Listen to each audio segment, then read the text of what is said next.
Здравейте, пичове, аз съм Астърбеги и днес ще ви покажа 10 начина как да направите компютъра си по-бърз. И нека да започнем с първия начин, който е да отидете в контрол панела. Само си го направя на full screen. Windows Update, Change Settings, Never Check for Updates. Знам, че пише Not recommended. Да, разбрахме, но апдейтите взимат много голяма част от вашия перформанс и след като сте направили това, можете да отворите вашия браузър, само да зареди.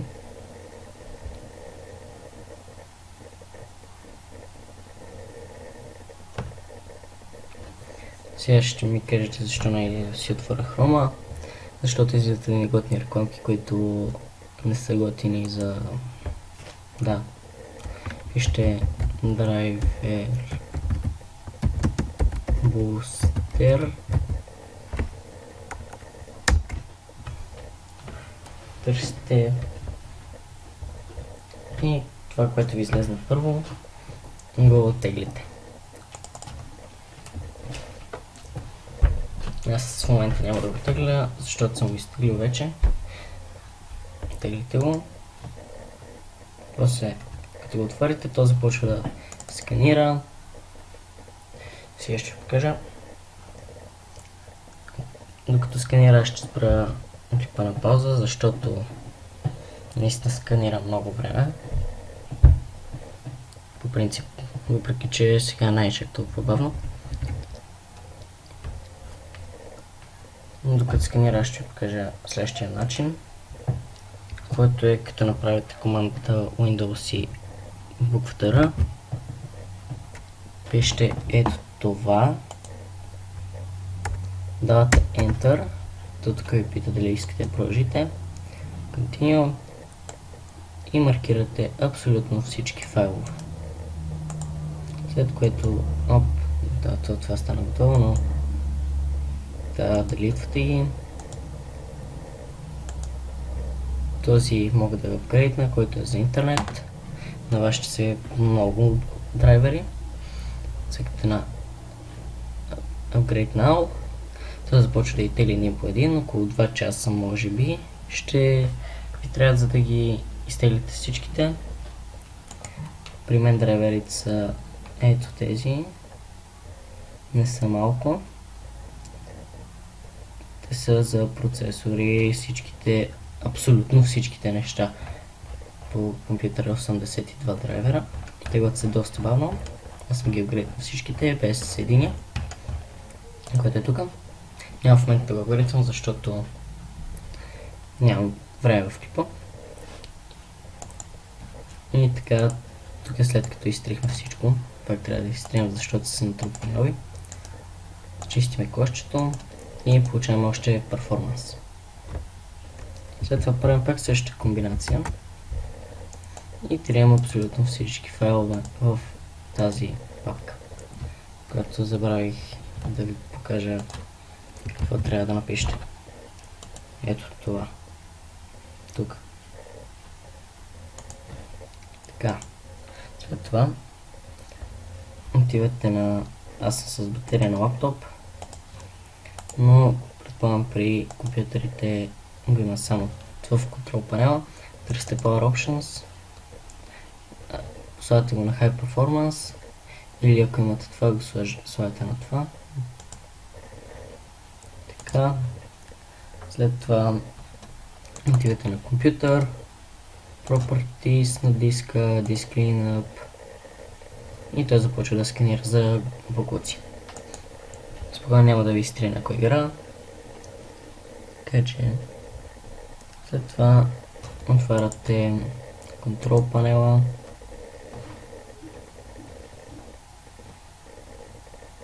И търсите Intel HD Graphics, NVIDIA Options или Radeon Control Panel.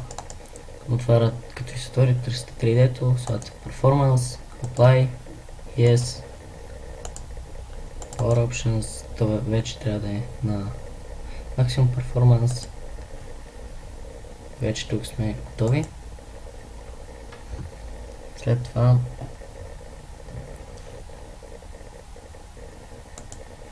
отиваме на Computer, System Properties, Advanced System Settings, Just for Best Performance и ето тези трите ги слагате.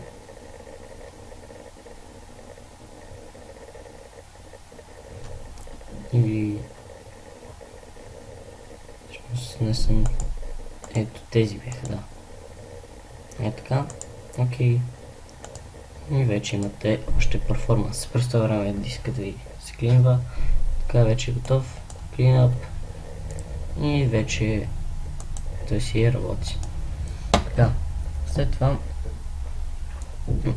ако сте от хората, които не ви стига рамта, ще отваряте браузъра и пишете Razer Game Booster.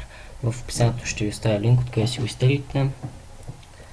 И там си правите профилите и каквото трябва и ви изиска. В принцип аз съм си го изтеглил, защото не ми помага. Аз имам 8 GB RAM, което е достатъчно за мен. И последното 10-то нещо е отваряте си Personalizate и слагате ето нещо, не е това, sorry. Правите си екрана отзад черен, защо ми дава още please wait.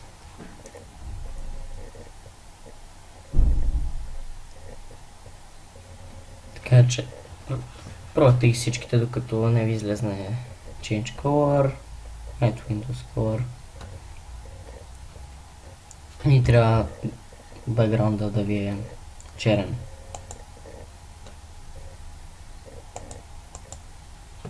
Не, всъщност не е това. Ето, това е това, което трябва да си сложите.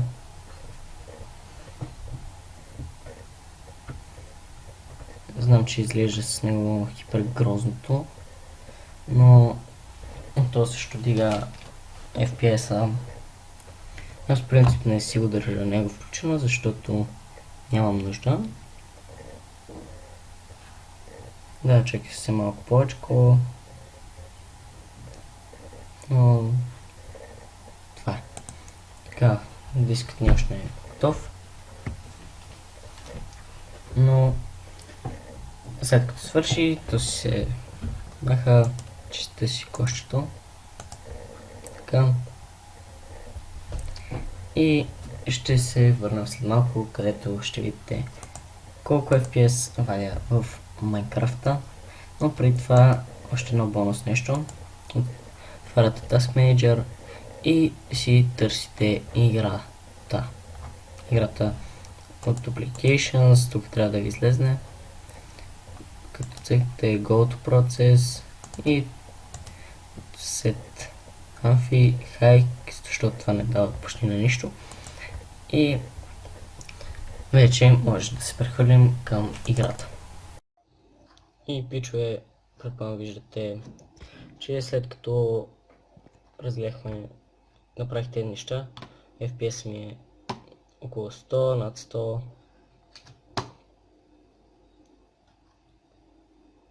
И смятам, че това е доста добър FPS. А като гледам към небето и 240. Ако ви интересува на празен свят, след малко ще ви видите.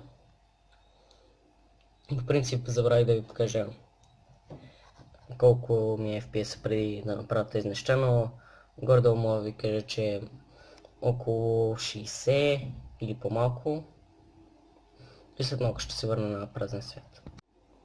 И ето и на празен свят, не знам колко се вижда, но FPS ми е 560, Ето 635, 561.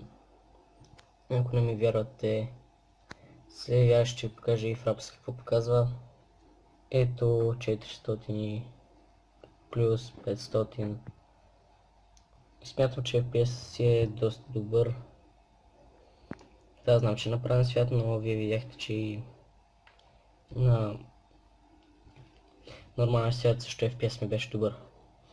Ако мислите, че ви лъжа и че не съм с вградена видеокарта, в момента ще видите, че съм с Intel Pentium 2 процесора.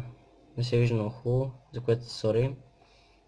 Не мога да си позволя супер камера, използвам телефон си. А ето видеокарта е Intel HD Graphics. Колко се вижда толкова. И съм убеден, че нещата, които ви показах в този клип, са ви помогнали супер много. Така че може да се събнете за мене и да оставите по един лайк. И чао!